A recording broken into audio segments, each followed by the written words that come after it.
Guys, this is another video just talking about, a lot of stuff is hard to afford. Not gonna lie to you. Like for an apartment, it'd be $1,500 just for one person, one bedroom. But let's see more. And don't forget to like and subscribe, man, so we can go up in the algorithm. Thanks. Let's talk about how easy it is to be homeless and why you shouldn't judge, because it could easily be you. So for the longest time, just like any, regular, like early 20s teenager, I was living with my mom, and I was staying with her. I had my own room, own bathroom, and we were moving in November of 2022. So our lease was up for our apartment that we were currently at, so we were moving to another apartment. So before my mom could sign the new lease for the new apartment, she was hospitalized, and that's when she had passed. When she had passed, and I, was living with my mom, like most kids, most young adults. Like, I was living with my mom. So when she died, and obviously, like, I couldn't afford a 2-bedroom 2-bath apartment, and I couldn't take on the responsibility. I was then left in a situation where I had nowhere to go. I don't have family outside of my mom. Like, me and my mom, like, we were our only family. So when it came to figuring out where I was gonna live when she had passed, I was homeless. I was put in a homeless situation overnight. Like, over fucking night. Like, I was excited to move in to my new place. I was ready to, decorate. And just like that, I was homeless over fucking night. And I never thought it was going to be me. I never thought I was going to be in that situation until I was. See, just from watching that part, though, that's just sad, because she's 21 now, and she lost her mom. And a lot of us be living with our parents, and, we help them pay their bills, and they help us have a living space. And you never know when a person's time is ready to go. It's just sad. And since this is another thing, y'all, I live in the projects, right? I've been here for literally 13, 14 years, and I'm at a space of my life where I'm tired, okay? I'm ready to go. But I know I haven't exceeded outside of this environment yet. It's things that I have to do, things that I need to learn before God takes me out of here. Look, they over there arguing.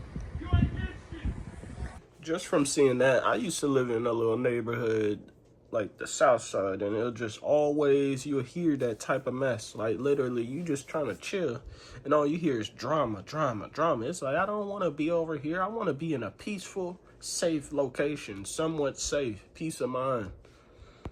But I just feel like I'm so tired of the struggle, everything pertaining to struggle. And that's when I get agitated. Like, I find myself I feel like I'm making progress, but it's like I'm still here.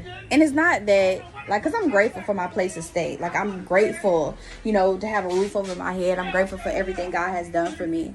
But when you want more out of life, I think it becomes a little... You get a little aggravated, but you also got to be grateful for what you do have, because I know it's people out here who would love to have this place that I have right now. But I want a new car, I want a new apartment, I want my finances to be together. Like, I'm ready to feel grown. Like, I spent my 20s like playing and not having my priorities together and just living life in the moment and being all over the place, and it's showing. Like, it shows exactly where I am today. It shows. So I'm just over here trying to work and become greater, like become better. And it's not easy when you're trying to get out of the poverty mindset, when you're trying to outgrow this space. It's hard. And this is why I tell people, like, if you're dependent on the government, or if you're in the projects, or you in the hood, don't get comfortable. Please do not be complacent, because when you do try to leave, it's going to be harder. See, this system was designed for us to stay here, to keep us here, so we never see outside of this. But see, a woman like me, I want more. It's gonna be hard. It's hard for me right now, but it's possible. I know it's possible. It's possible for you too. So yeah, this is my hood, y'all. I told myself I was gonna show more of this so I can inspire people that's right here where I'm at, like that lives in the projects or live in the hood or in poverty, grew up with less than, you know what I'm saying? These are the women that I'm doing it for, to let y'all know it's possible. Like, we don't have to settle for this. I know this is where society placed us and put us, but I ain't settling. I'm not settling for this shit. I don't care how hard it get. I'm gonna keep pushing. I'm gonna keep fighting it out. Keep going. Look, I gotta pull my own trash can back. Don't even want to do this. Like, where's my husband? Okay, this is shit I'm talking about. Where's my husband? What the hell? My son out the window? What? But yeah, y'all. I'm grateful, but I want more out of life, and I won't stop until I get it. Hopefully she finds that piece of space of mind, something to keep her safe, because this life is not easy. And y'all, like and comment down below. Have you been struggling with this cost of living, and what you think this new year is going to come to? If I had to do this all over again, I was still going to choose to be homeless. I got the freedom to be anywhere I want, when I want. I live for free. I still got all the necessities of life. A shower, a toilet, food, a stove, fridge. I can spend my money on whatever I want. Wake up with the freedom of knowing that my money is going to what I want it to, not what it has to be going to. A lot of people don't realize that they stress in life because they make things more complicated than they are. When you learn to look at things for what they are instead of what you want them to be, you learn how to navigate. I picked my main things that made me happy and what I needed, and that's where I'm at. Happiness. Okay, make sure y'all good. Just watching that community, I'm not gonna lie, man.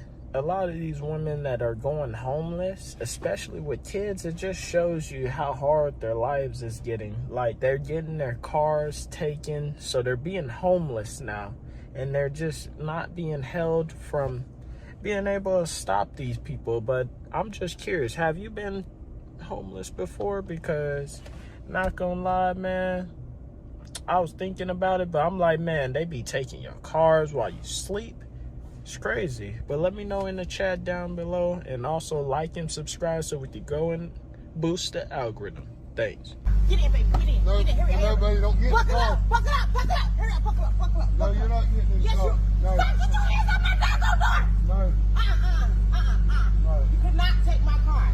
I'm taking the car. No, you're not taking my car. I don't work. Everywhere. You're trying to I don't work it out with the finance. So the finance company just called me earlier. Put it down. Put it down.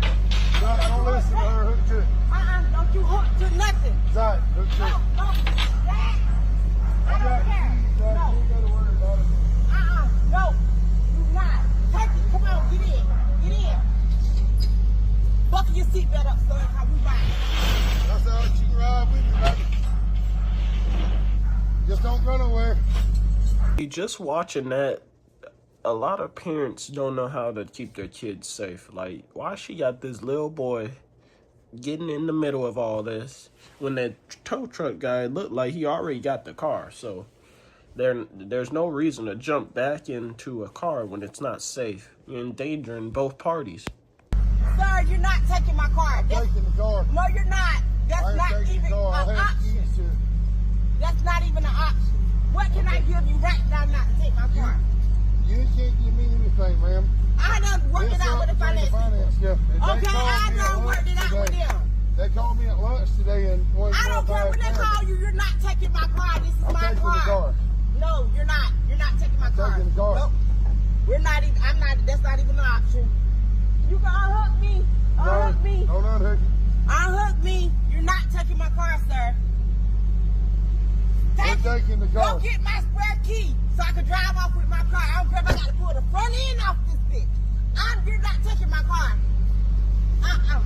Go get my spare key and I'm finna. Surely not. You're not taking my car. Oh, what is you doing, adjusting?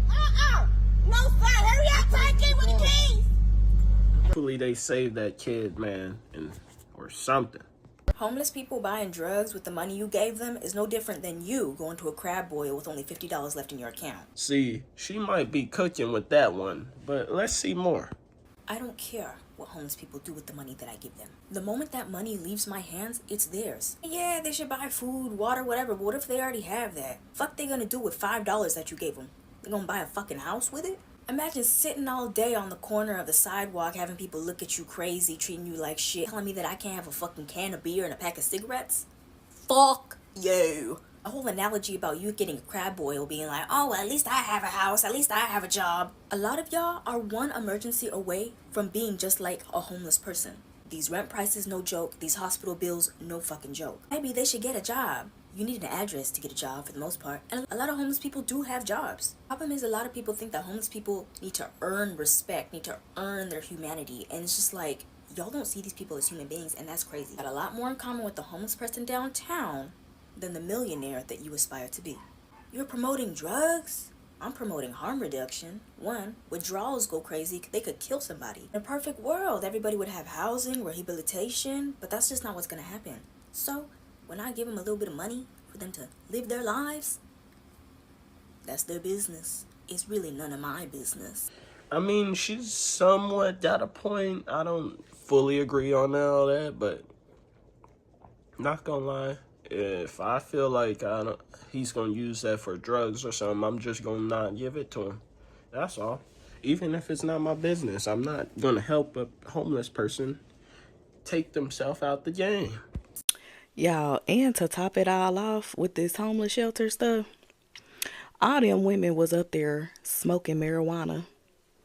You ain't supposed to be able to afford marijuana if you in the homeless shelter. And you ain't even, so you supposed to be drug free as well. Them folks knew that they was bringing marijuana in too, because they smelled just like marijuana. And they was going on, the smokers had like a balcony where you could smoke cigarettes, right? They was out there on that balcony smoking marijuana. The mothers. I mean, not gonna lie, even though it ain't my business, I think a lot of people do that, realistically. In the homeless shelter, they got enough problems, so it's like smoking is nothing to them. They doing it outside, inside, wherever they can get it. Don't forget to comment down below how you been in a homeless shelter, and how was that? And like and subscribe. Who was watching y'all kids while y'all was on this balcony smoking marijuana? Nobody. They was up on the floor where the mothers unit, their kids was up on that floor and nobody was watching them. But guess what? It was me out there where the TV room was, watching all they kids while they was running in and out smoking marijuana. 3 lessons living in a shelter taught me. Your girl was homeless, real homeless. Number 1, you need to remember where you came from as soon as you get to where you're trying to go. I lived in the same shelter twice. You can imagine the embarrassment I felt when I moved into that shelter for the second time and the staff are looking at me like, sis, we thought you were good. We thought you got your own apartment. Like, what are you doing back? I'm not invincible. And if it can happen once, it can happen again and again until I change something within myself. Number 2, nothing in life happens to you. It always happens for you. I genuinely believe that I would not have anything that I have now or be anything that I am now if I didn't live in a shelter. Number 3, me coming to the realization that I don't know everything really happened the second time I ended up in the shelter. Once you get a little bit too ahead of yourself, God is going to sit you down. Ending up in the shelter for the second time was the most humbling experience in my life. This is a smart woman right there, because she knows exactly what's going down. When you think you know and you think you up, like she said, he will bring you straight back to your knees and wonder what the heck is going on. That's why you gotta always stay humble and keep your faith strong. You know what? If you are homeless, believe me, I've been there. I've lost everything twice, including my car. I was sleeping in my car when they hooked it up to the tow truck to repossess it. Yes, so I can speak on this.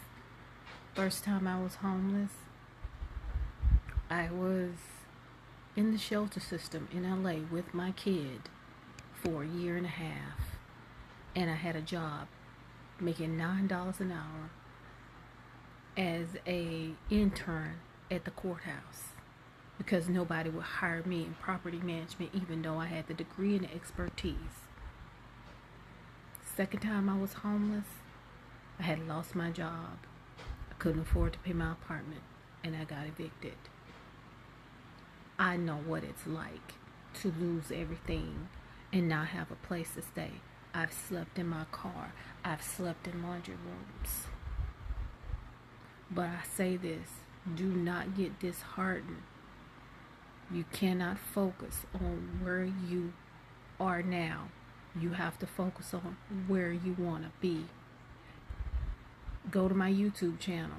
I documented the second time I was homeless. You can see I was from Airbnb to Airbnb. That situation was a little better because I had work, but I didn't have my own place. And the place I'm right here, right now, 7 years ago in 2017, is where I'm still at. Because one thing I did differently the second time was I focused on where I wanted to be, not where I'm at. Just from watching this, that young woman, she knows exactly what she's doing. To go from shelter to shelter, like I said, they start learning. I don't need to worry about my present day. Oh, my back is hurting today, but next week my back ain't gonna be hurting. So worry about next week, not today. That's what I'm thinking. Now, if you out there homeless and you want my help, you know, you can feel free to DM me. I don't know where you are. I know I'm familiar with resources in California, and the resources are kind of slim. But I'm in Orange County, California. It's slim out here. It used to be abundant, but slim out here too. But there is something, somewhere and someone who can help you. There's always someone that can help you. But you got to get out of where you are now. You got to go in your mind and visualize where you want to be. So, you need my help? I got you. Because I've been there with a kid. Being homeless is not easy. Not at all, especially during this time. Not easy at all. So, you want my help? I can't give you no money. I'm sorry. You know what? It's funny. No one really gave me money when I was homeless. But I can give you resources and I can show you how to research for resources. A lot of y'all still have a car. It was more than me. I had to figure out how to catch transport, the bus and the train and all of that. So consider having that car that you're sleeping in a blessing. You should be showing gratitude even more now that you're homeless than you ever did in your life. That's what I did, and look where I'm at. So if you're homeless and need my help, sorry about that. The sun's cooking. I got you. And just to end that off, man, that just tells you, man, that a lot of us be just going through a lot of stuff for reals. And trying to be homeless, there's a lot of pros, but there's a lot of cons. So it just depends on your whereabouts, what you're doing. And realistically, it just tells you what life can be when you just go through things. But let me know down below, man, how's your life going if you're homeless or on the verge of being homeless? Because I don't know how anyone's affording a single bedroom by themselves solo. But like and subscribe, man, so we can go up in the algorithm. Thanks.